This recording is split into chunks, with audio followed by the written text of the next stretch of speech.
قبروں کی زیارت کے لیے جانا سنت ہے، ہفتے میں ایک دن زیارت کرے، اور اس کے لیے سب سے افضل جمعہ کا دن صبح کا وقت ہوتا ہے، یعنی صبح میں جمعہ کے دن قبروں کی زیارت کے لیے جانا یہ بہتر ہے۔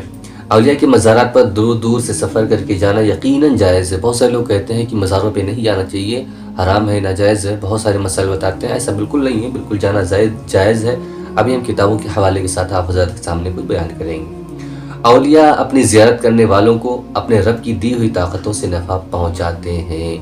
جو لوگ کہتے ہیں کہ وہ مردے ہیں، قبر پجوا ہیں، ان سے میں بتا دوں کہ اللہ کے ولی جو ہوتے ہیں، اللہ نے ان کو اتنی طاقت دی ہے کہ وہ اپنی اس طاقت کا استعمال کر کے بندے کو نفع و نقصان پہنچا سکتے ہیں، اور یہ ایسا ہے اللہ رب العزت کی دی ہوئی طاقت سے۔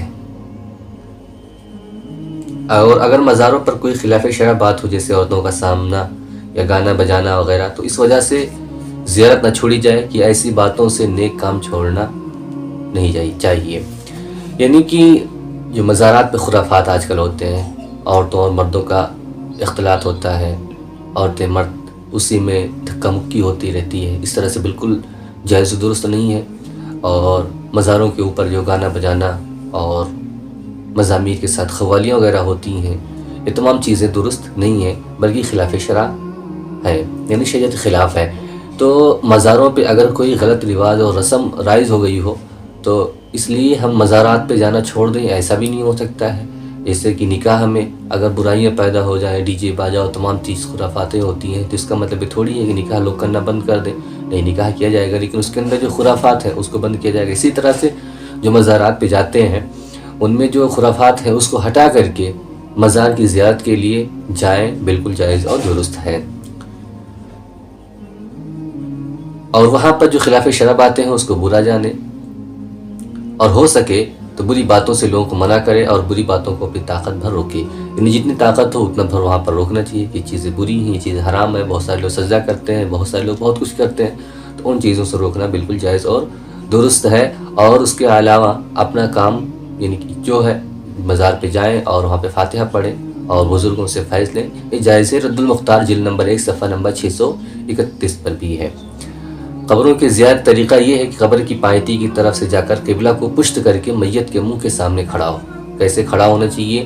یعنی کہ جیسے قبر ہے، قبر کے بغل پائیتی جانب، پیر کی طرف، پچھم کی طرف پیٹھ کر کے کھڑا ہو، اور میت کی طرف منہ کر کے، اور یہ کہ السلام علیکم اہل دار قوم مؤمنین انتم لنا سلف وان انشاء اللہ بکم لاحقون۔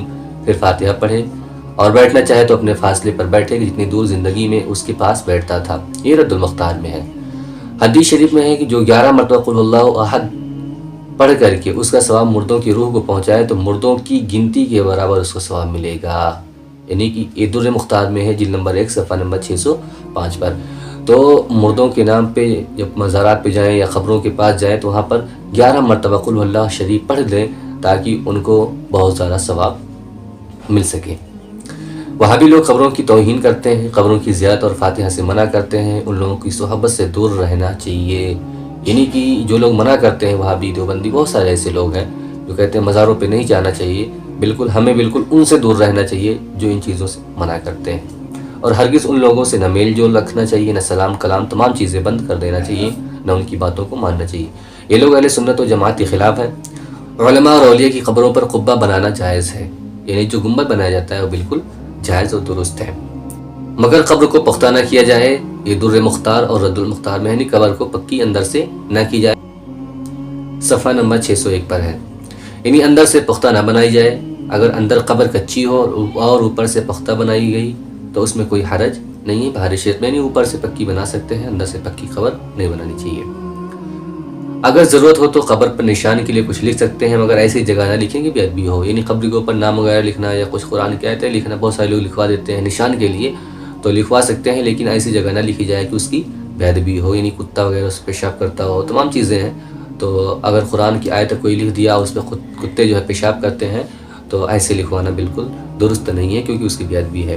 قبر پر بیٹھنا، سونا، چلنا پھرنا، پیشاب پخانہ کرنا، قبر پر تھوکنا حرام ہے، یعنی تھوکنا وغیرہ نہیں ہے وہاں پر، پیشاب پخانہ کرنا۔ بہت سارے قبرستان میں کیا ہوتا ہے، کھلا ہوتا ہے تو دیہاتوں کے اندر تو ایسا ہوتا ہے کہ وہ لوگ قبرستان پورا میدان پاتے ہیں تو وہاں پر جا کر باتھ روم وغیرہ کرنا شروع کر دیتے ہیں. بالکل ایسا نہیں کرنا چاہیے. وہاں پر جانور جو پیشاب پخانہ وغیرہ کرتے ہیں ان کو بھی لے کر کے نہیں جانا چاہیے کیونکہ وہ گندگی قبرستان کے اندر پھیلائیں گے. اس سے قبر والوں کو تکلیف پہنچے گی. اسی طرح قبرستان میں جوتا پہن کر نہ چلے. ایک آدمی کو رسول اللہ صلی اللہ علیہ وسلم نے جوتیاں پہنے قبرستان میں چلتے دیکھا تو فرمایا کہ اے شخص جوتیاں اتار لے, نہ تو قبر والے کو تکلیف دے اور نہ قبر والا تجھ کو تکلیف دے.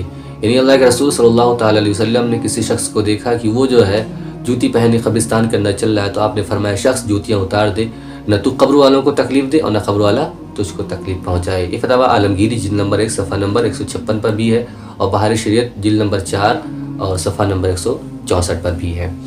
تو بزرگان دین کی قبروں پر صفائی ستھرائی کرتے رہنا چاہیے. وہاں اگر بتی جلا کر عطر لگا کر خوشبو کرنا, مزاروں پر پھول پتیاں ڈالنا, عوام کی نظروں میں صاحب مزار کی عزت و عظمت پیدا کرنے کے لیے مزاروں پر غلاف و چادر چڑھانا, مزاروں کے آس پاس روشنی کرنا تاکہ راستہ چلنے والوں کو روشنی ملے, لوگوں کو معلوم ہو جائے کہ کسی بزرگ کا مزار ہے تاکہ لوگ وہاں آ کر فاتحہ پڑھیں. یہ سب کام جائز ہیں اور اچھی نیت سے کرے تو مستحب بھی ہے. تو بزرگوں کے مزار پہ چادر وغیرہ چڑھانا جائز ہے, لیکن وہاں پر جب ایک چادر موجود ہو پہلے سے تو دوسری چادر بالکل نہ چڑھایا جائے کیونکہ اس میں اسراف ہے. پھول وغیرہ چڑھا سکتے ہیں کیونکہ جب ہری بھری چیزیں کوئی چیز قبر کے اوپر ہوتی ہے تو صاحب قبر کو, صاحب مزار کو جو ہے دعائیں مغفرت کرتی رہتی ہیں. تو قبروں کے اوپر سے گھاس وغیرہ بھی نہیں نکالنا چاہیے کیونکہ جب تک وہ رہتی ہیں قبروں کے اوپر تب تک وہ دعائیں مغفرت کرتی رہتی ہیں.